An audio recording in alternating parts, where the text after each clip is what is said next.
നമ്മുടെ വിക്രം ജയിലിൽ നിന്നും ഇറങ്ങിയിരിക്കുകയാണ്. നമ്മുടെ പ്രകാശനും നമ്മുടെ കാർത്തികയും കൂടി ചേർന്ന് നമ്മുടെ വിക്രത്തെ ജയിലിൽ നിന്നും കൊണ്ടുവന്നിരിക്കുകയാണ്. അപ്പോൾ നമ്മുടെ മൂങ്ങ മുത്തശ്ശിയുടെ അടുത്തേക്ക് ചെല്ലുകയാണ് നമ്മുടെ വിക്രം. എന്നിട്ട് നമ്മുടെ അമ്മൂമ്മയും നമ്മുടെ വിക്രമും ചേർന്നുള്ള ആ ഒരു പ്രകടനം, എൻ്റെ അമ്മോ, അന്തം വിട്ടൊരു പ്രകടനമാണ്. അപ്പോൾ നമുക്ക് ആ പ്രകടനത്തെക്കുറിച്ചൊക്കെ അങ്ങോട്ട് പറയാം. അതിനു മുമ്പായിട്ട് ആരെങ്കിലും നമ്മുടെ ചാനൽ സബ്സ്ക്രൈബ് ചെയ്യാതെ ഉണ്ടെങ്കിൽ എത്രയും പെട്ടെന്ന് സബ്സ്ക്രൈബ് ചെയ്തോളൂ. അതോടൊപ്പം തന്നെ ബെല്ലൈക്കൻ കൂടി പ്രസ് ചെയ്യാനും മറക്കരുത്. അപ്പം നമുക്ക് നേരെ എപ്പിസോഡിൻ്റെ റിവ്യൂവിലേക്ക് പോകാം. അങ്ങനെ നമ്മുടെ സേനനും രൂപയും കൂടി ഇരുന്നിട്ട് സംസാരിക്കുകയാണ്. സേനന് ചായയൊക്കെ ഇട്ട് കൊടുത്തു രൂപ. അങ്ങനെ അതൊക്കെ കുടിച്ചിട്ട് നമ്മുടെ സേനനും രൂപയും കൂടി ഇങ്ങനെ ഇരിക്കുകയാണ്. അപ്പോൾ ആ സമയത്ത് നമ്മുടെ സേനൻ പറയുകയാണ്, നമ്മുടെ രൂപയോട് പറയുകയാണ്, രൂപ, പണ്ട് നമ്മൾ കരുതിയിരുന്നത് പോലെ തന്നെ ശരിക്കും പറയുകയാണെങ്കിൽ അന്ന് നമ്മളുടെ ഏറ്റവും വലിയ സ്വപ്നമായിരുന്നല്ലോ, വലിയൊരു പ്ലോട്ട് വാങ്ങിച്ചിട്ട് അതിനകത്തൊരു 2-3 വീടൊക്കെ വച്ചിട്ട് ഒരെണ്ണത്തിൽ ഞാനും താനും മറ്റേ ഒരെണ്ണത്തിൽ സോണിമോളും അതുപോലെ ആൽബിനും അതുപോലെ കിരണും കല്യാണിയും അങ്ങനെ നമ്മളെല്ലാവരും കൂടി ഒരുമിച്ച് ജീവിക്കുന്ന ആ ഒരു ജീവിതത്തെക്കുറിച്ച് നമ്മൾ ഇടയ്ക്കൊക്കെ ഇങ്ങനെ പറയാറുണ്ടായിരുന്നല്ലോ. സത്യം പറഞ്ഞാലുണ്ടല്ലോ, താരയെ ഇപ്പോൾ എന്തായാലും സരയു ഇന്നല്ലെങ്കിൽ നാളെ ആയാലും സ്വീകരിക്കുന്ന ഒരു മട്ടില്ല. കാരണം ആ രീതിയിലാണ് നമ്മുടെ സരയുവിൻ്റെ പോക്ക്. അപ്പോൾ താരയെ കൂടി നമ്മുടെ കൂടെ നിർത്തിയിട്ട് നമ്മുടെ മക്കളില്ലേ, നമ്മുടെ മക്കളെ താരയുടെ സ്വന്തം മക്കളായിട്ട് കരുതിക്കൊണ്ട് ഒരുമിച്ച് ജീവിച്ചു കഴിഞ്ഞാൽ താരയുടെ സങ്കടമൊക്കെ കുറേ മാറും എന്നിങ്ങനെ പറയുകയാണ്. അപ്പോൾ ആ സമയത്തിന് നമ്മുടെ രൂപ പറയുകയാണ്, ഇല്ലെന്നേ, അതൊരിക്കലും ശരിയാവില്ല. താരയെ നമ്മുടെ കൂടെ കൊണ്ടു നിർത്തി നോക്കുന്നതിലൊന്നും ഒരു കുഴപ്പമില്ല. പക്ഷേ എത്രയാണെങ്കിലും ഒരമ്മയുടെ മനസ്സ് അങ്ങനെ തന്നെയാണ്. എത്ര നാൾ കഴിഞ്ഞാലും അതിങ്ങനെ മനസ്സിനെ ഇങ്ങനെ കുത്തി നോവിച്ചുകൊണ്ടിരിക്കും. അതുകൊണ്ട് താരയ്ക്ക് പൂർണ്ണമായിട്ട് സന്തോഷം കിട്ടുമെന്നൊന്നും എനിക്ക് തോന്നുന്നില്ല എന്ന് പറയുകയാണ്. അപ്പോൾ CS പറയുകയാണ്, അങ്ങനെയല്ല രൂപേ, വിക്രം കൊള്ളരുതാത്ത ഒരുത്തനാണെന്ന് മനസ്സിലാക്കിയതോടു കൂടി ദീപ അവനെ വെറുത്തില്ലേ, എന്നിട്ട് അവനെ തള്ളിക്കളഞ്ഞില്ലേ, അതുപോലെ വേണം താരയും. ശരിക്കും പറയുകയാണെങ്കിലുണ്ടല്ലോ, അങ്ങനെ മാറി താര ചിന്തിച്ച് കഴിഞ്ഞാൽ താരയ്ക്ക് മനസമാധാനം കിട്ടും എന്നിങ്ങനെ പറയുകയാണ് നമ്മുടെ CS. എന്നിട്ട് CS പറയുകയാണ്, ഞാൻ പലപ്പോഴും അതുകൊണ്ട് താരയെ കാണുമ്പോൾ ആ രീതിയിലൊക്കെ ഞാൻ ഉപദേശിക്കാറുണ്ട് എന്നും ഇങ്ങനെ പറയുകയാണ്. അപ്പോൾ അത് കേൾക്കുമ്പോൾ രൂപ പറയാണ്, എന്തൊക്കെ തന്നെയാണെങ്കിലും താരയ്ക്ക് സ്വന്തം കുഞ്ഞല്ലേ, അത് മാത്രമല്ല ആ കുഞ്ഞിനെ ഒന്ന് സ്നേഹിക്കാനോ ലാളിക്കാനോ ഒന്നും പറ്റിയിട്ടുണ്ടായിരുന്നില്ലല്ലോ താരയ്ക്ക്. ആ ഒരു സങ്കടം താരയ്ക്ക് നന്നായിട്ടുണ്ട് എന്നിങ്ങനെ പറയുകയാണ്. അതേസമയം സരയുവിൻ്റെ പിന്നാലെ എത്ര താര നടന്നാലും താരയ്ക്ക് അവളിൽ നിന്നും ഒരു സ്നേഹവും കിട്ടുന്നില്ല എന്ന് മാത്രമല്ല, എന്താ പറയുന്നത്, മനപ്രയാസം മാത്രമാണ് കിട്ടുന്നത് എന്നൊക്കെ പറഞ്ഞിട്ട് ഇവരിങ്ങനെ സംസാരിച്ചുകൊണ്ട് നിൽക്കുകയാണ്. അപ്പോൾ നമ്മുടെ CS പറയണം, അതങ്ങനെയാടോ, എത്രയൊക്കെ ഇനി നമ്മൾ എന്തൊക്കെ ഉണ്ടെന്ന് പറഞ്ഞാലും ചില സമയത്തൊക്കെ ഉണ്ടല്ലോ നമ്മുടെ മക്കൾ തന്നെ നമുക്ക് വില്ലനായിട്ട് അവതരിക്കും എന്ന് പറഞ്ഞ പോലെയാണ് സരയുവിൻ്റെ കാര്യവും. ശരിക്കും പറയുകയാണെങ്കിൽ താര സരയുവിനെ ഒരിക്കലും മനസ്സാലെ കളഞ്ഞതല്ല. പക്ഷേ എന്നാലും താരയ്ക്ക് സ്വന്തം മകളെ നഷ്ടപ്പെട്ടു. അതിൻ്റെ പേരിൽ ഇന്നും നേർച്ചയും കാഴ്ചയും വഴിപാടും ഒക്കെ ആയിട്ട് അലയുകയാണ് പാവം താര. സ്വന്തം മകളുടെ സ്നേഹത്തിന് വേണ്ടിയിട്ട് അയാൾ എന്തുമാത്രം ആഗ്രഹിക്കുന്നുണ്ടാവും. എന്നിട്ട് നമ്മുടെ CS പറയുകയാണ്, അത് അങ്ങനെയാണ് രൂപേ. സത്യത്തിൽ ദൈവം ഉണ്ടല്ലോ കുറേ ആളുകളെ പ്രാർത്ഥിക്കാനായിട്ട് അങ്ങ് ഇട്ടിരിക്കുകയാണ്. കാര്യം ചില ആളുകൾക്ക് ഒരുപാട് സമ്പത്തുണ്ടാവും, പക്ഷെ അവർക്ക് മനസ്സമാധാനം തീരെ ഉണ്ടാവില്ല. എത്ര നല്ല രീതിയിൽ ജീവിക്കുന്ന അച്ഛനും അമ്മയാണെങ്കിലും ഒരു കുലം മുടിക്കാനായിട്ട് ഒരു കുട്ടി ജനിച്ചു കഴിഞ്ഞാൽ പിന്നെ അവരുടെ ആ ഒരു സ്വസ്ഥത അവിടെ നശിക്കില്ലേ എന്ന് പറഞ്ഞതുപോലെ, എന്നാൽ എല്ലാം തികഞ്ഞ ഒരാളുടെ ലൈഫിലാണെങ്കിൽ അവർക്ക് എന്തെങ്കിലും രോഗവും ഉണ്ടാവും. പിന്നീട് എങ്ങനെ വച്ച് നോക്കിയാലും ദൈവത്തെ വിളിക്കാനുള്ളൊരു അവസരം ദൈവമായിട്ട് തന്നെ എല്ലാവർക്കും ഇട്ടുകൊടുക്കും എന്നിങ്ങനെ CS പറയുകയാണ്. അപ്പോൾ രൂപ പറയാണ്, അത് ശരിയാണ്, പറഞ്ഞത് ശരിയാണ് എന്നിങ്ങനെ പറയാണ്. അങ്ങനെ നമ്മുടെ CS-ഉം രൂപയും തമ്മിൽ കുറേ നേരം സംസാരിക്കുകയാണ്. അതിനുശേഷം CS പറയുകയാണ്, എന്തായാലും ഞാൻ പോയിട്ട് വരാൻ രൂപേ എന്നൊക്കെ പറഞ്ഞിട്ട് നമ്മുടെ രൂപയുടെ അടുത്ത് ടാറ്റ ബൈ ബൈ ഒക്കെ പറഞ്ഞിട്ട് നമ്മുടെ CS പോവുകയാണ്. അതിനുശേഷം എന്ന് വെച്ചാൽ നമ്മുടെ സരയുവിന് എത്ര ആ മാലയിൽ ഇങ്ങനെ നോക്കി നിന്നിട്ടും നമ്മുടെ സരയുവിന് സമാധാനമാവുന്നില്ല. അത്രയ്ക്കങ്ങ് ഇഷ്ടപ്പെട്ടു പുള്ളിക്കാരത്തിക്ക്. കണ്ണാടിയുടെ മുന്നിൽ നിന്ന് ഇങ്ങനെ മാറുന്നില്ല, ഇങ്ങനെ മാലയിൽ ഇങ്ങനെ പിടിച്ച് ഇങ്ങനെ നോക്കിക്കൊണ്ട് നിൽക്കുകയാണ് നമ്മുടെ സരയു.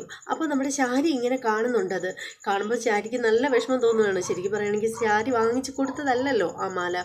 അപ്പോൾ നമ്മുടെ ഇങ്ങനെ മാറി നിന്ന് നോക്കുകയാണ്. അപ്പോഴത്തേക്ക് നമ്മുടെ ശാരി വിളിച്ചിട്ട് ചോദിക്കുകയാണ്, മോളെ മോളെ സരയൂ, നിനക്ക് ആ മാല ഊരാനേ തോന്നുന്നില്ല അല്ലേ എന്നിങ്ങനെ ചോദിക്കുകയാണ്.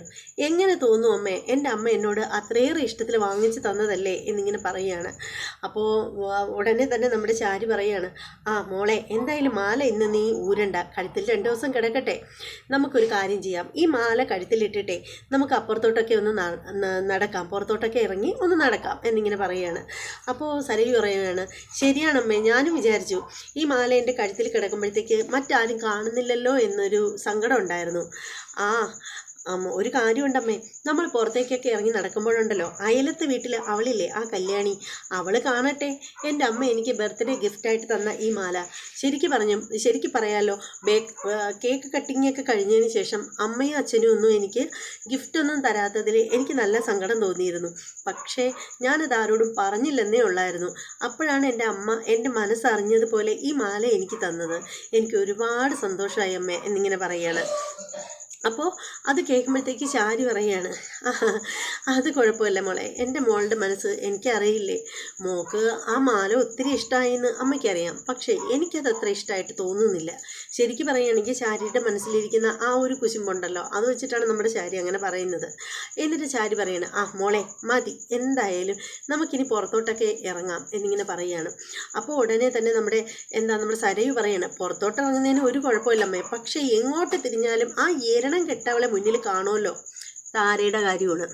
അപ്പോൾ ഉടനെ തന്നെ ശാരി പറയണം, അത് ശരിയാ മോളെ, ഇന്നലെ തന്നെ നമ്മൾ പിറന്നാൾ ആഘോഷിക്കുന്നു എന്ന് കേട്ടതേ ഉള്ളൂ, അവൾ ഇങ്ങോട്ടേക്ക് ഇടിച്ച് കയറി വന്നു, അതുകൊണ്ടാണ് മോളെ ഞാൻ പറഞ്ഞത് ഒന്നും ആഘോഷിക്കേണ്ടെന്ന്. പിന്നെ ഒരു മനസ്സമാധാനം ഉള്ളതെന്ന് വെച്ചാൽ മനുമോൻ്റെ കൂടെ നമ്മൾ പോകുന്ന സമയത്ത് അമേരിക്കയിലേക്ക് പോയി കഴിയുമ്പോൾ ഇവരെ ആരെയും കാണണ്ടല്ലോ എന്നുള്ളൊരു സമാധാനമുണ്ട് എന്നിങ്ങനെ പറയുകയാണ് നമ്മുടെ ശാരി. അപ്പോൾ ഉടനെ തന്നെ സരയു ചോദിക്കണം, അമ്മേ അതെങ്ങനെ ശരിയാവുന്നത്? മനുവേട്ടനും ഞാനും അമേരിക്കയിൽ പോകുന്നുള്ള കാര്യം സത്യം തന്നെയാണ്, പക്ഷേ അച്ഛന് സുഖമില്ലാത്തത് കൊണ്ട് അച്ഛനെ കൂടെ കൂട്ടാനും പറ്റില്ല. അച്ഛനെ വയ്യാത്ത സ്ഥിതിക്ക് ഇവിടെ ഒറ്റയ്ക്കിട്ടിട്ട് വരുന്നത് ശരിയല്ലല്ലോ അമ്മേ. അപ്പോൾ പിന്നെ അമ്മയെ എങ്ങനെ കൊണ്ടുപോകാൻ പറ്റും? അമ്മ അച്ഛനൊപ്പം നിൽക്ക്, അതായിരിക്കും നല്ലത് എന്നിങ്ങനെ പറയാണ്. അപ്പോൾ ശാരി പറയണ്, അയ്യാക്കൊപ്പം നിൽക്കാനോ? എന്നെ കിട്ടില്ല മോളെ, അയ്യാക്കൊപ്പം ഒട്ടും ഞാൻ നിൽക്കില്ല. എനിക്ക് അയാളെ നോക്കണ്ട, എങ്ങനെയെങ്കിലും ഇവിടെ നിന്ന് പോയി കഴിഞ്ഞാലുണ്ടല്ലോ അയാളെ കൂടെ കാണണ്ട എന്നുള്ള അത്രയും ഒരു ആശ്വാസമാണ് എനിക്കുള്ളത് എന്നിങ്ങനെ പറയുകയാണ്. ഇയാളുടെ കൂടെ ഞാൻ നിൽക്കുകയാണെങ്കിലുണ്ടല്ലോ ചിലപ്പോൾ ഞാൻ എന്തെങ്കിലുമൊക്കെ അയാളെ ചെയ്തു പോവും എന്നിങ്ങനെ പറയുമ്പോൾ സരയു ചോദിക്കുകയാണ്, അമ്മയ്ക്ക് എന്താ ഇപ്പം അച്ഛനോട് ഇത്രയേറെ വെറുപ്പ്? ഞാൻ ചോദിക്കട്ടെ അമ്മേ, ആൻറ്റി സ്വത്തുക്കളൊക്കെ പകുതിയോളം എഴുതി മറ്റു മക്കൾക്ക് കൊടുത്തതിലാണോ, കല്യാണിക്കാണ് കൊടുത്തതിലാണോ അമ്മയ്ക്ക് ഇത്രയും ദേഷ്യം അച്ഛനോട് തോന്നിയത്? ഏയ് അങ്ങനെയൊന്നുമില്ല മോളെ. പിന്നെ അമ്മ എന്നാ എന്നോടൊരു സത്യം പറ, ആൻറ്റി സ്വത്തുക്കൾ മുഴുവനായിട്ടും എഴുതി അവരുടെ മക്കൾക്ക് കൊടുത്തിട്ടുണ്ടോ? അപ്പോൾ ഉടനെ ശാരി പറയണേ, ഇല്ല മോളെ, ഇല്ല, രൂപ അങ്ങനെയൊന്നും ചെയ്തിട്ടില്ല, രൂപ ആളൊരു പാവമാണ് മോളെ എന്നിങ്ങനെ പറയണം. അപ്പോൾ സരയു പറയണ, ഞാനറിയുന്ന എൻ്റെ ആൻറ്റി പാവം തന്നെയാണ്, ഇനി അങ്ങനെ വല്ലതും ചെയ്തിട്ടുണ്ടോ എന്ന് അറിയാൻ വേണ്ടിയിട്ട് ഞാൻ അമ്മയോട് ചോദിച്ചു എന്നേ ഉള്ളൂ. അമ്മയ്ക്ക് പിന്നെ എന്താ, അമ്മ എപ്പോൾ നോക്കിയാലും നല്ല സങ്കടത്തിലാണല്ലോ കാണുന്നത്, എന്താ അമ്മയ്ക്ക് ഇത്ര സങ്കടം? അച്ഛനെ ഓർത്തിട്ടാണോ, അച്ഛൻ്റെ സ്വഭാവം ഓർത്തിട്ടാണോ എന്നിങ്ങനെ ചോദിക്കുകയാണ്. അപ്പോൾ ശാരി പറയുകയാണ്, അതേ മോളെ, എനിക്ക് അങ്ങേരുടെ സ്വഭാവത്തിൽ നല്ല വിഷമമുണ്ട്, കാരണം നമ്മൾ എത്ര സന്തോഷമായിട്ട് കഴിഞ്ഞിട്ടുള്ളതായിരുന്നു, പക്ഷേ ഇതൊക്കെ എത്ര പെട്ടെന്നാണ് മാറി മറിഞ്ഞത് എന്നിങ്ങനെ പറയുകയാണ്. അപ്പോൾ നമ്മുടെ സരയു പറയുകയാണ്, അച്ഛന് വട്ടായി പോയതാ അമ്മേ എല്ലാത്തിനും കാരണം. അമ്മയ്ക്ക് എന്താ, അമ്മയ്ക്ക് അച്ഛനോടുള്ള സ്നേഹം മനുവേട്ടനെ അച്ഛൻ എപ്പോഴും കുറ്റപ്പെടുത്തുന്നതിലാണോ എന്നിങ്ങനെ ചോദിക്കുകയാണ്. അപ്പോൾ ശാരി പറയുകയാണ്, അതേ മോളെ, അതിലെനിക്ക് നിൻ്റെ അച്ഛനോട് നല്ല നീരസമുണ്ട്, പക്ഷേ നിൻ്റെ അച്ഛനെ ഞാൻ വെറുക്കാനുള്ള കാരണം വേറെ ചിലതാണ്, പക്ഷേ അതൊന്നും എനിക്ക് നിന്നോടിപ്പോൾ പറയാൻ പറ്റില്ല. അത് വല്ലത് നീ അറിഞ്ഞാലുണ്ടല്ലോ അമ്മ ഇന്ന് അച്ഛനെ എത്രത്തോളം വെറുക്കുന്നോ അതിൻ്റെ 100 ഇരട്ടിയായിട്ട് നീ അച്ഛനെ വെറുക്കും എന്നിങ്ങനെ പറയുകയാണ്. അതെന്താ അമ്മ അങ്ങനെ ഒരു പറച്ചിൽ? അതൊക്കെ അങ്ങനെ ഉണ്ട് മോളെ, അതൊക്കെ എൻ്റെ മനസ്സിലിരുന്നോട്ടെ എന്നിങ്ങനെ പറയുകയാണ്. അതിനുശേഷമെന്ന് വെച്ചാൽ നമ്മുടെ എന്താ പറയുന്നത്, നമ്മുടെ പ്രകാശനെയാണ് കാണുന്നത്. നമ്മുടെ പ്രകാശം വരികയാണ് ആരുടെ അടുത്ത്, നമ്മുടെ കാർത്തികയുടെ അടുത്ത്. കാർത്തികയാണെങ്കിൽ ഇങ്ങനെ കമ്പ്യൂട്ടറിൽ ഇങ്ങനെ നോക്കിക്കൊണ്ടിരിക്കുകയാണ്. അപ്പോൾ പ്രകാശം വന്നിട്ട് ഇങ്ങനെ നിൽക്കുകയാണ്, ഇങ്ങനെ തലയും ചൊറിഞ്ഞിങ്ങനെ നിൽക്കുകയാണ്. അപ്പോൾ ഉടനെ തന്നെ കാർത്തിക പറയണം, എന്താ അച്ഛാ ഇങ്ങനെ നിൽക്കുന്നത്, അങ്ങോട്ട് ഇരിക്ക് എന്നിങ്ങനെ പറയുകയാണ്. അപ്പോൾ പ്രകാശം പറയണേ, ഏയ് വേണ്ട മോളെ, ഞാനിവിടെ നിന്നോളാം, എത്രയാണെങ്കിലും ഈ കാണുന്നതിൻ്റെ മുഴുവനും അവകാശമല്ലേ മോള്, മോക്കൊപ്പം ഞാനിരിക്കുന്നത് ശരിയല്ലല്ലോ. അങ്ങനെ വല്ലതും ഉണ്ടോ അച്ഛാ? ഞാൻ അച്ഛനെ എൻ്റെ സ്വന്തം അച്ഛനായിട്ടല്ലേ കാണുന്നത്. അങ്ങനെ എൻ്റെ അച്ഛൻ എൻ്റെ മുന്നിൽ ഇരിക്കാൻ പാടില്ലാത്ത കാര്യം എന്താ? അച്ഛൻ അങ്ങോട്ടേക്ക് ഇരിക്കുക എന്നിങ്ങനെ പറയുകയാണ്. അങ്ങനെ പ്രകാശൻ അവിടെ ഇരിക്കുകയാണ്. ഇരിക്കുമ്പോഴത്തേക്ക് കാർത്തിക നോക്കിയിട്ട് പറയണം, അച്ഛൻ എന്തോ സങ്കടം ഉണ്ടല്ലോ, എന്തോ എന്നോട് പറയാനുണ്ട്, എന്താണെങ്കിലും തുറന്നു പറഞ്ഞൂടെ അച്ഛാ എന്നിങ്ങനെ ചോദിക്കുകയാണ്. അപ്പോൾ പ്രകാശൻ ഇങ്ങനെ ആലോചിക്കുകയാണ് ഒരു നിമിഷം. അതിനുശേഷം പ്രകാശൻ പറയാണ്, മോളെ ശരിക്ക് പറയുകയാണെങ്കിൽ മോളുടെ അടുത്ത് ഇത് പറയാനായിട്ട് എനിക്ക് നല്ല സങ്കടമുണ്ട്. പക്ഷേ എനിക്ക് മറ്റാരോട് പറയാൻ പറ്റില്ല, അതുകൊണ്ട് പറയുകയാണ്. എന്താ അച്ഛാ, എന്നോട് എന്തിനാണ് ഇങ്ങനെ മുഖവുര? അച്ഛൻ എന്താണെങ്കിലും എന്നോട് തുറന്ന് പറഞ്ഞൂടെ? അത് മോളെ മറ്റൊന്നുമല്ല, നാളെ എൻ്റെ വിക്രത്തിൻ്റെ റിമാൻഡ് കാലാവധി തീരുകയാണ്. അവനെ ഇറക്കുന്നത് കുറച്ച് റിസ്ക്കാണ്. ഇനിയിപ്പോൾ എന്താ ചെയ്യുന്നത്? ആ കല്യാണി അങ്ങനെയാണ് വന്ന് കേസ് വാദിക്കുന്നതെങ്കിൽ പിന്നെ എൻ്റെ മോൻ്റെ കാര്യം നോക്കണ്ട, അവനകത്ത് പോയത് തന്നെ. അപ്പോൾ അവിടെ തന്നെ നമ്മുടെ കാർത്തിക പറയാണ്, അച്ഛനൊരു മണ്ടനാണോ അച്ഛാ? അപ്പോൾ ഉടനെ പ്രകാശ് ഇങ്ങനെ അന്തം വിട്ടിരിക്കുകയാണ്. അപ്പോൾ കാർത്തിക ചോദിക്കുകയാണ്, എൻ്റെ അച്ഛ, എൻ്റെ പേരിൽ ഒരാൾ കേസ് കൊടുക്കുകയാണെങ്കിൽ എനിക്കത് സ്വന്തമായിട്ട് വാദിച്ച് എൻ്റെ നിരപരാധിത്വം എനിക്ക് തെളിയിക്കാൻ പറ്റും എന്ന് കരുതി മറ്റൊരാളുടെ കേസ് എനിക്ക് വാദിക്കാൻ പറ്റില്ല. അത് അഡ്വക്കേറ്റിന് മാത്രമേ സാധിക്കുള്ളൂ എന്നിങ്ങനെ പറയുകയാണ്. അപ്പോൾ ഉടനെ അങ്ങനെയാണോ മോളെ? അതെ അച്ഛാ, അച്ഛൻ വിക്രത്തിൻ്റെ കാര്യം ആലോചിച്ച് ഒട്ടും വിഷമിക്കേണ്ട. അച്ഛൻ എനിക്ക് സ്വന്തം അച്ഛനാണ്. അതുമാത്രമല്ല ഈ സ്ഥാപനത്തിൻ്റെ MD കൂടിയാണ് അച്ഛൻ. അങ്ങനെയുള്ള അച്ഛൻ എന്തിനാ എൻ്റെ മുന്നിൽ ഇങ്ങനെ നിൽക്കാൻ വിഷമിക്കുന്നത്? എന്നോട് എന്തെങ്കിലും പറയാൻ അച്ഛൻ എന്തിനാ ഇങ്ങനെ സങ്കടപ്പെടുന്നത്? അച്ഛൻ എൻ്റെ അച്ഛനാകുമ്പോൾ വിക്രം എൻ്റെ സ്വന്തം കൂടപ്പിറപ്പാണ്. അതുകൊണ്ട് എൻ്റെ കൂടപ്പിറപ്പിനെ സംരക്ഷിക്കേണ്ടത് എൻ്റെ കൂടി ഉത്തരവാദിത്തമാണ്. അതുകൊണ്ട് തന്നെ വിക്രത്തിന് ഒരു കുഴപ്പം വരാതെ തന്നെ നാളെ തന്നെ ഞാൻ വിക്രത്തിനെ ഇറക്കിയിരിക്കും എന്നിങ്ങനെ പറയുകയാണ്. അതിന് പ്രത്യേകിച്ച് അഡ്വക്കേറ്റിനെ കാണിച്ചൊന്നും അലയേണ്ട കാര്യമില്ല. അതിന് വേണ്ടുന്ന അഡ്വക്കേറ്റ് ഉണ്ടല്ലോ, എന്താ പറയുന്നത്, എൻ്റെ ഒഫീഷ്യലായിട്ട് എൻ്റെ കാര്യങ്ങളെല്ലാം നോക്കുന്ന എനിക്കൊരു അഡ്വക്കേറ്റ് ഉണ്ടല്ലോ, കൈലാസ്. അദ്ദേഹം ഏറ്റെടുത്തോളും ഈ ജോലി. അദ്ദേഹം ഏറ്റെടുക്കുന്ന ഒരു ജോലി ഉണ്ടല്ലോ, മറ്റാർക്കും അദ്ദേഹത്തെ തോപ്പിക്കാൻ കഴിയില്ല എന്നിങ്ങനെ പറയുകയാണ്. അപ്പോൾ ഉടനെ തന്നെ പ്രകാശം പറയണം, അത് മോളെ, ആ കല്യാണിയൊക്കെ കൂടി മുന്നോട്ട് ഇറങ്ങിയിട്ട് ഒരു കൂടിയ വക്കീലിനെ വല്ലതും വെച്ചാലുണ്ടല്ലോ പിന്നെ എല്ലാം തകർന്നു. പിന്നെ കല്യാണിക്കൊക്കെ എനിക്ക് ഇഷ്ടം പോലെ കാശുണ്ട്, അവർക്ക് ഒരുപാട് പണമുണ്ട് മോളെ, അതുകൊണ്ട് അവർ വിചാരിച്ചാൽ എന്തും നടക്കും. അപ്പോൾ ഉടനെ കാർത്തിക പറയാണ്, അച്ഛൻ എന്തിനാ ഇങ്ങനെയൊക്കെ ചിന്തിക്കുന്നത്? എന്താ പിന്നെ കാശിന് നമുക്കാണോ പഞ്ഞം എന്നിങ്ങനെ ചോദിക്കുകയാണ്. അപ്പോൾ പ്രകാശിന് സന്തോഷമാവുകയാണ്. അപ്പോൾ പ്രകാശം പറയണം, മോളെ, അപ്പോൾ നാളെ എൻ്റെ രാജകുമാരനെ ഇറക്കാൻ പറ്റുമോ? അതെ അച്ഛാ, അച്ഛൻ ധൈര്യമായിട്ടിരിക്കെ, ഞാനല്ലേ വാക്ക് തരുന്നത്. എൻ്റെ അച്ഛ, ഞാനുണ്ടല്ലോ ചെന്നൈയിൽ കിടന്നിട്ട് അവിടെയുള്ള സകല തരികിട അടവുകളും പഠിച്ചിട്ടാണ് അതേ ഇങ്ങോട്ടേക്ക് പോന്നിരിക്കുന്നത്. അതുകൊണ്ട് നടക്കുന്ന കാര്യം മാത്രമേ ഞാൻ പറയുള്ളൂ എന്നിങ്ങനെ പറയുകയാണ്.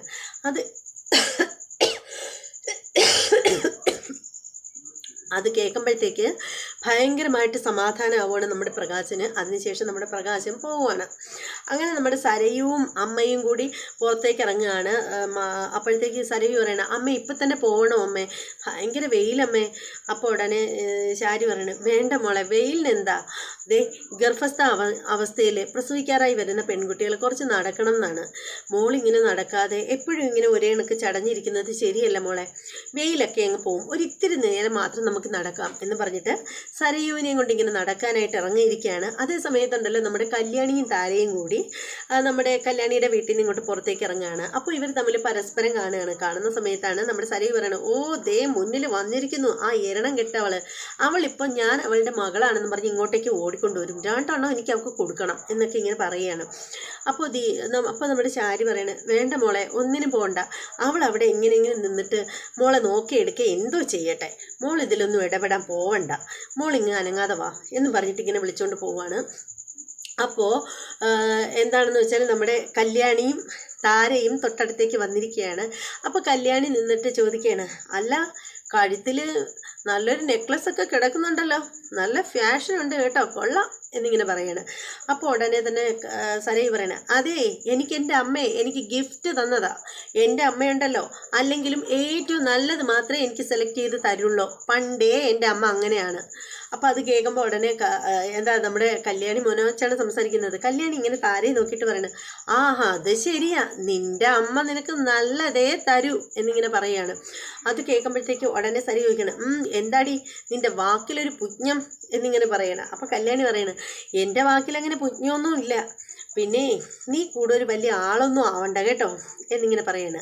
അപ്പോൾ ഉടനെ സരയു പറയണ, അല്ലെങ്കിൽ തന്നെ നീയൊക്കെ എന്തിനാ എൻ്റെ മുന്നിലേക്ക് വന്നത്? ദേ ആ കൂടെ നിൽക്കുന്ന അവളില്ലേ, അവൾ കുറേ നാളോണ്ട് എൻ്റെ പിന്നാലെ അലയാണ്. ഞാൻ അവളുടെ മോളാണെന്ന് പോലും. അവൾ എവിടെയോ പോയി പിഴച്ച് പ്രസവിച്ച മോളെ എവിടെയോ കൊണ്ട് കളഞ്ഞിട്ട് ഞാൻ അവളുടെ മോളാണെന്ന് പറഞ്ഞാൽ നടക്കുന്നത് എന്നിങ്ങനെ പറയണം. അപ്പോൾ കല്യാണി പറയണം, സരയു നീ വാക്കുകളൊക്കെ സൂക്ഷിച്ച് ഉപയോഗിച്ചില്ലെങ്കിൽ നീ എന്ത് ചെയ്യും? എടി നീ ഒരു കാര്യം ചെയ്യും, ദേ അവള് നിന്റെ തൊട്ടടുത്ത് തന്നെ നിൽപ്പുണ്ടല്ലോ, നീയാണ് അവളുടെ മകളെന്നും പറഞ്ഞ് നീ അവളുടെ കൂടെ അങ്ങ് പൊയ്ക്കേരെ, എന്നിട്ട് എന്നെ അങ്ങ് വെറുതെ വിട് എന്നിങ്ങനെ സരയു പറയുകയാണ്. അപ്പോൾ ആ സമയത്തിന് നമ്മുടെ കല്യാണി പറയുകയാണ്, ദേ നീ കൂടുതലൊന്നും പറയണ്ട, ഇന്ന് നീ ഈ തള്ളി പറയുന്ന ആൻറ്റിയെ നാളെ നീ തേടി വരും, നോക്കിക്കോ എന്നിങ്ങനെ പറയാണ്. എടി എൻ്റെ പട്ടി വരും ഇവളുടെ പിന്നാലെ, ദേ ഇവളെങ്ങാനും എൻ്റെ അടുത്തെങ്ങാനും വന്നാലുണ്ടല്ലോ ഇവളെ കാരണം ഞാൻ അടിച്ചു പൊട്ടിക്കും എന്നിങ്ങനെ പറയാണ്. അപ്പോൾ കല്യാണി പറയണം, നിനക്ക് ധൈര്യം ഉണ്ടെങ്കിൽ നീ ഒന്ന് അടിച്ചു പൊട്ടിച്ച് നോക്ക്, അതിനു മുമ്പേ നിൻ്റെ കാരണം ഞാൻ അടിച്ചു പൊട്ടിക്കും എന്നിങ്ങനെ പറയുകയാണ്. അപ്പോൾ നമ്മുടെ എന്താ പറയുന്നത്, നമ്മുടെ സരയു വഴക്കിനായിട്ട് തുടങ്ങുമ്പോഴത്തേക്ക് നമ്മുടെ ശാരി പറയുകയാണ്, മോളെ വെറുതെ ഇരിക്കും മോളെ, നമുക്ക് പോവാം, നോക്കി ഇവളുമാരുടെ അടുത്തൊന്നും സംസാരിക്കണ്ട എന്നിങ്ങനെ പറയുകയാണ്. അപ്പോൾ ആ സമയത്തിന് നമ്മുടെ സരയു പറയണ, എടി നീയൊക്കെ കരുതിയിരുന്നോ, ഞാനും എൻ്റെ മനുവേട്ടനും എൻ്റെ അമ്മയും കൂടി അമേരിക്കയിൽ പോയി കഴിയുമ്പോഴുണ്ടല്ലോ നിൻ്റെയൊക്കെ ദുർമുഖമൊന്നും നമുക്ക് പിന്നീട് കാണണ്ട എന്നിങ്ങനെ പറയാണ്. അപ്പോൾ കല്യാണി പറയണ, ഓ നീ പോവും കുറേ അമേരിക്കയിൽ, നീ ഒന്ന് പോയി തന്നാ മതി, അതൊന്ന് കണ്ടാ മതി എന്നിങ്ങനെ പറയാണ്. അപ്പോൾ ഉടനെ തന്നെ നമ്മുടെ താര ഇങ്ങനെ കൈക്കുറിയൊക്കെ കാണിക്കുകയാണ്. താര പറയുന്ന വേറൊന്നുമല്ല, താര പറയുന്നത്, മനോഹറിൻ്റെ കൂടെ എങ്ങും പോവല്ലേ മോളെ, അവൻ കള്ളനാണ് എന്ന് പറയാണ്. അത് കേട്ട ഉടനെ എന്ത് ചെയ്യുന്നു, നമ്മുടെ സരയുവിൻ്റെ കിളി പോവുകയാണ്. സരയു പറയാണ്, എടി നീ എൻ്റെ മനുവേട്ടനെ കള്ളനെന്ന് പറഞ്ഞോ, നീ ആരാടി, നീ അല്ലേടി കള്ളി, കണ്ടവരുടെ മക്കളെ തട്ടിയെടുക്കാൻ നടക്കുന്ന പിശാചി ദുഷ്ട എന്നൊക്കെ പറയുകയാണ്. അങ്ങനെ ഒടുവിൽ എന്ത് ചെയ്തെന്നോ, തമ്മിലുള്ള വഴക്ക് മൂർച്ഛിക്കുന്ന സമയത്തിന് ദീപല്ല ശാരി നൈസിന് പിടിച്ചുകൊണ്ട് അങ്ങ് പോവുകയാണ് സരയുവിനെ. സരയു ആണെങ്കിലുണ്ടല്ലോ നല്ല കലിപ്പിലാണ്. അതേ സമയത്ത് നമ്മുടെ മൂങ്ങ ഇങ്ങനെ ഇരിക്കുമ്പോഴത്തേക്കും മുറ്റത്തൊരു കാറ് വന്നിറങ്ങുകയാണ്. അപ്പം നോക്കുമ്പോൾ കാറിൽ നിന്ന് ഇറങ്ങുന്നത് നമ്മുടെ പ്രകാശനും നമ്മുടെ വിക്രവും നമ്മുടെ കാർത്തികയും കൂടി വരികയാണ്. ഉടനെ തന്നെ നമ്മുടെ വിക്രത്തെ കണ്ടപ്പോഴത്തേക്കും മുത്തശ്ശി ആകെ മതിമറന്ന് പോവുകയാണ്. മുത്തശ്ശി ഓടിച്ചെന്നിട്ട് മോനെ പൊന്നുമോനെ എന്ന് പറഞ്ഞിട്ട് ഇങ്ങനെ ചെല്ലുകയാണ് മുത്തശ്ശി. അപ്പം തന്നെ നമ്മുടെ വിക്രം ചെന്നിട്ട് അമ്മൂമ്മേ എന്ന് വിളിച്ചുകൊണ്ട് ചെല്ലുകയാണ്. അങ്ങനെ നമ്മുടെ അമ്മൂമ്മയാണെങ്കിൽ വിക്രത്തെ കണ്ടപ്പോൾ ഭയങ്കരമായിട്ട് അമ്മൂമ്മയ്ക്ക് ഭയങ്കര സന്തോഷമാവുകയാണ്. അപ്പോൾ നമ്മുടെ പ്രകാശം പറയാണ്, അമ്മേ വന്നു അമ്മേ, നമ്മുടെ രാജകുമാരൻ വന്നു അമ്മേ എന്നിങ്ങനെ പറയുമ്പോഴത്തേക്ക് കാർത്തിക ഉടനെ നമ്മുടെ പ്രകാശനെ നോക്കിയിട്ട് രാജകുമാരനാ ഇവനാ എന്നിങ്ങനെ ഒരു പുച്ഛത്തോടു കൂടി ഇങ്ങനെ പറയുകയാണ്, മനസ്സിൽ പറയുകയാണ്. അപ്പോൾ ഉടനെ പ്രകാശം പറയാണ്, കണ്ടില്ലേ അമ്മേ നമ്മുടെ രാജകുമാരൻ, ഞാൻ പറഞ്ഞില്ലേ അമ്മേ ഈ നിൽക്കുന്ന കാർത്തിക മോള് ഇവനെ നമുക്ക് തിരികെ തരുമെന്ന്, കണ്ടില്ലേ മോള് വാക്ക് പാലിച്ചു, നോക്ക് ഇവൻ ഇനി എന്നും നമുക്കൊപ്പം കാണുമേ എന്നൊക്കെ ഇങ്ങനെ പറയുകയാണ്. അപ്പോൾ ഇങ്ങനെ അമ്മൂമ്മ ഇങ്ങനെ മോനെ കണ്ടപാടെ ഇങ്ങനെ ഭയങ്കര സന്തോഷത്തിൽ നിൽക്കുകയാണ്. അപ്പം നമ്മുടെ പ്രകാശം പറയണ്, മോനെ വിക്രം അമ്മൂമ്മയുടെ കാലിൽ തൊട്ട് അനുഗ്രഹം മേടിക്ക്. അങ്ങനെ നമ്മുടെ വിക്രം അമ്മൂമ്മേ എന്നും പറഞ്ഞ് ചെന്നിട്ട് അമ്മൂമ്മയുടെ കാലിൽ തൊട്ടിങ്ങനെ അനുഗ്രഹം മേടിക്കാനായിട്ട് നിൽക്കുന്ന നേരത്തിന് നമ്മുടെ പ്രകാശന് അതിലേക്ക് നോക്കാൻ പോലും പറ്റുന്നില്ല. ഭയങ്കര സങ്കടം, ഭയങ്കര എന്താ പറയുന്നത്, അമ്മൂമ്മയുടെ കാലിൽ നമ്മുടെ വിക്രം തൊട്ടൊഴുകുന്നത് കണ്ടിട്ട് നമ്മുടെ പ്രകാശന് സഹിക്കുന്നില്ല. പ്രകാശം തിരിഞ്ഞു നിന്ന് കണ്ണീരൊക്കെ ഒപ്പുകയാണ്. ഇതൊക്കെ കണ്ടിട്ടുണ്ടല്ലോ, ഈ നാടകീയമായ രംഗങ്ങളൊക്കെ കണ്ടിട്ട് നമ്മുടെ കാർത്തികയ്ക്ക് കലി വരികയാണ്. കാർത്തിക മനസ്സിൽ വിചാരിക്കണം, ഒരമ്മൂമ്മയും ഒരു കൊച്ചുമോനും ഒരു അച്ഛനും, നിന്നെയൊക്കെ എല്ലാ എണ്ണത്തിനെയും കൂടെ മനസ്സിൽ പറയുവാണേ, നിന്നെയൊക്കെ എല്ലാ എണ്ണത്തിനെയും കൂടെ ഉണ്ടല്ലോ ഞാനൊരു വലിയൊരു വടത്തിൽ കെട്ടിയിട്ടുണ്ടല്ലോ, നിലത്തിട്ട് വലിച്ച് ഇഴച്ച് നിന്നെയൊക്കെ ഊപ്പാട് വരുത്തും കണ്ടോ എന്നിങ്ങനെ പറയുകയാണ്. അപ്പോൾ അതേസമയം അമ്മൂമ്മയെ കെട്ടിപ്പിടിച്ച് ഉമ്മയൊക്കെ കൊടുക്കുകയാണ് നമ്മുടെ വിക്രം. അപ്പോൾ നമ്മുടെ പ്രകാശം പറയാണ്, അമ്മൂമ്മേ ഇനി നമ്മൾ എല്ലാവരും ഒറ്റക്കെട്ടായിട്ട് ജീവിക്കും അമ്മൂമ്മേ, കണ്ടില്ലേ നമ്മുടെ രാജകുമാരനെ. അപ്പോൾ ഉടനെ നമ്മുടെ എന്താണ് പറയുന്നത്, പ്രകാശം പറയാണ്. എന്നിട്ട് പ്രകാശം നമ്മുടെ മൂങ്ങയോട് പറയണം, അമ്മേ നമ്മുടെ മോളില്ലേ, നമ്മുടെ കാർത്തിക മോള് വെച്ച അഡ്വക്കേറ്റ് ഉണ്ടല്ലോ, ചില്ലറക്കാരനൊന്നും അല്ല, പുള്ളിക്കാരനുണ്ടല്ലോ അങ്ങോട്ട് തിരിഞ്ഞങ്ങോട്ട് വാദിക്കാൻ തുടങ്ങിയ സമയത്തുണ്ടല്ലോ ജഡ്ജി പോലും പേടിച്ചു പോയി. പുള്ളിയുടെ മുന്നിൽ പിടിച്ചു നിൽക്കാൻ ജഡ്ജിക്ക് പോലും പറ്റാത്ത അവസ്ഥയായിപ്പോയി. അമ്മാതിരിയാണ് പറയുന്നത്. എൻ്റെ പൊന്നോ, ഇങ്ങനെ ഒരു വാദം ഉണ്ടല്ലോ ഞാൻ കേട്ടിട്ടില്ല അമ്മേ എന്നൊക്കെ പറയണ്. എന്നിട്ട് നമ്മുടെ പ്രകാശൻ ഇങ്ങനെ വിക്രത്തെ ഇങ്ങനെ ചേർത്തങ്ങ് പിടിക്കുകയാണ്. എന്നിട്ട് പറയണ്, മോനെ രാജകുമാര, അച്ഛൻ്റെ രാജകുമാര, മോൻ വന്നല്ലോ, ഇനി അച്ഛൻ ഇനി എന്താ വേണ്ടത് എന്നൊക്കെ പറഞ്ഞ് നമ്മുടെ വിക്രത്തിനെ ഇങ്ങനെ എന്താ പറയുന്നത് കെട്ടിപ്പിടിച്ച് ഉമ്മയൊക്കെ കൊടുക്കുകയാണ്. അപ്പം ആ സമയത്ത് നമ്മുടെ കാർത്തിക മനസ്സിൽ പറയാണ്, നിൻ്റെയൊക്കെ ഒരു അടവുകൾ, എല്ലാവരും സ്നേഹിക്കേ, അമ്മൂമ്മയും കൊച്ചുമോനും അച്ഛനും എല്ലാവരും കൂടെ മറന്ന് സ്നേഹിക്കേ. ഇതൊക്കെ കുറച്ച് നാളത്തേക്ക് കാണുള്ളൂ.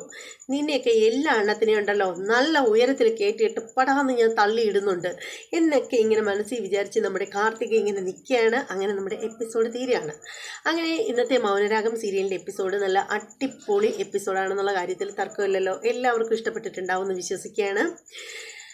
ഇനി എന്താണ്, ഇനി മറ്റൊരു എപ്പിസോഡിൻ്റെ റിവ്യൂമായിട്ടും പ്രൊമോ വീഡിയോയുമായിട്ടൊക്കെ ഞാൻ വരുന്നതായിരിക്കും. അപ്പോൾ ലൈക്ക് ചെയ്യാൻ ആരെങ്കിലും മറന്നു പോയിട്ടുണ്ടെങ്കിൽ ആ ലൈക്ക് അങ്ങ് ചെയ്തേക്കുക. സബ്സ്ക്രൈബ് ചെയ്യാൻ മറന്നു പോയിട്ടുണ്ടെങ്കിൽ അതുകൂടി ഒന്ന് ചെയ്തേക്കുക. ഇനി ബായ്.